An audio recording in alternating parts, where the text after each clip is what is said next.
-7. Okay. So you get that. Are we okay with that?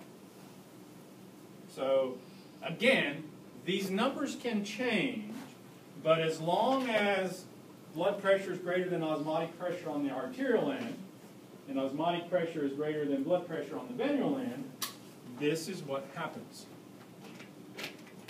Blood comes into a capillary here, right? And then what happens? It gets pushed out this way, right? Plasma, or everything except the protein. Then gets sucked across. What's over here? What's sitting right here?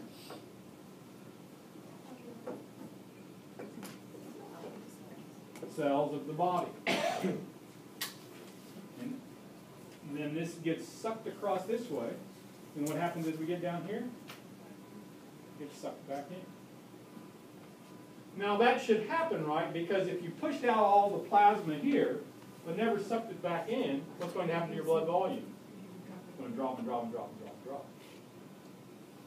So at any capillary bed, because blood pressure is greater at the arterial end and osmotic pressure is greater at the venular end, we force fluid out here. It gets pulled across the body's tissues here, where we do exchange. And then it gets sucked back in at the venular end. Now, I did these numbers on purpose to show you that they don't balance each other usually. Right? In fact, more comes out at this end than comes back in over here. This was a +10. This is a -7.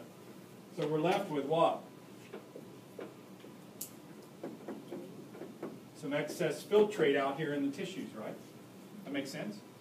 So if this were the end of the story, blood volume would keep dropping and dropping and dropping anyhow, right? And you would be swollen out here. But is there another system in your body that helps regulate interstitial fluid? What's it called? You want a hint? Begins with L and rhymes with lymph.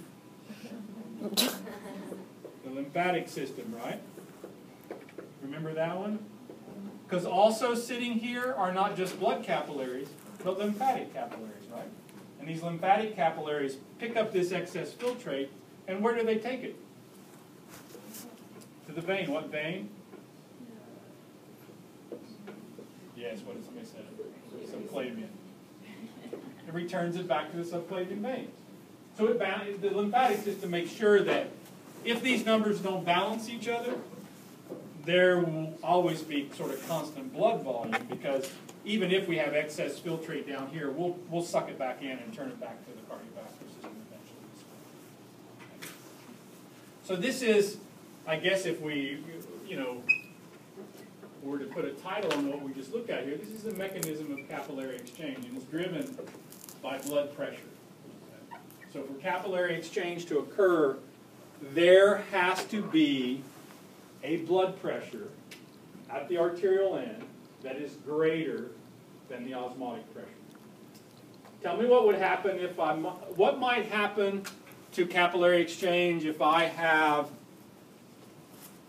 liver cancer and my liver starts overproducing serum albumin protein. Which one of these numbers is going to be affected?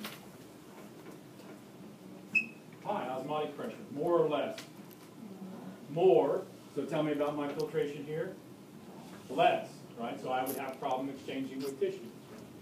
What if I have chronic hypertension? This number's more, right? So that means this is going to be greater, and I'll push out more filtration. We have problems with that, right? So then I could be swollen, right? And things like that, swollen feet. So we have, these issues. But if everything's maintained just right, we know that overall we're kind of balanced on the entire body, and any excess filtrate that is left over here after we do capillary exchange, your lymphatic system will make sure that it returns it back to your body. But what you needed to do this, what was real important to do all of this,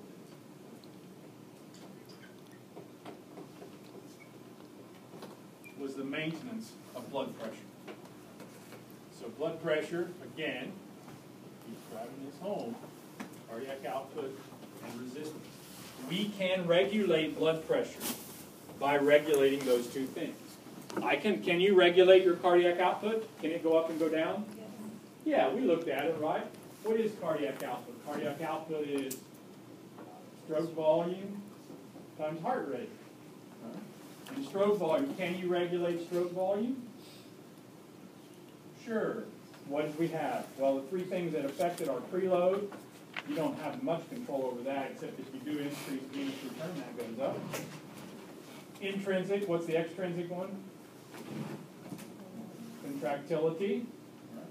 Epinephrine makes the heart beat harder. And then afterload, not really something that we affect, but could have a long-term consequence on hypertension, right? If you have a high afterload there. So that's that. Heart rate, can you alter your heart rate? Sure. Sympathetic, heart rate goes up. Parasympathetic, heart rate goes down. So those affect blood pressure. What about resistance?